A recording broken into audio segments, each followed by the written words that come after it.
بسم اللہ الرحمن الرحیم۔ السلام علیکم۔ ایک آرٹسٹ تھا، اس کا ایک بہت ہی لائق شاگرد تھا۔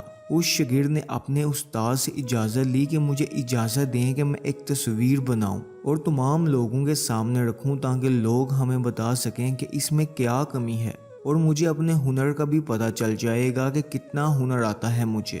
چنانچہ استاد نے اجازت دے دی۔ شاگرد نے ایک تصویر بنائی اور اسے ایک بہت بڑے چوک میں رکھ دیا اور اس کے ساتھ ایک قلم رکھ دیا اور اس پر لکھ دیا کہ اس میں کوئی کمی ہو تو نشان لگا دیجئے۔ کچھ دنوں بعد جب وہ تصویر لینے گئے تو دیکھا کہ پوری تصویر نشانوں سے بڑی ہوئی تھی۔ شاگرد بہت افسردہ ہوا۔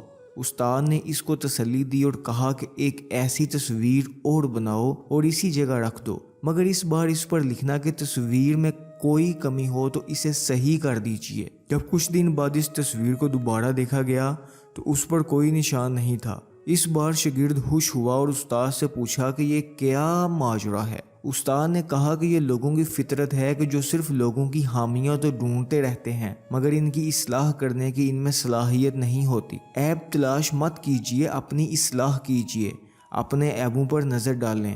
ہم لوگ صرف ایک دوسرے کے عیب تلاش کرنے میں لگے رہتے ہیں۔ اللہ ہمیں ہدایت دے۔ ہمارے چینل کو سبسکرائب کر دیجئے۔ اللہ حافظ۔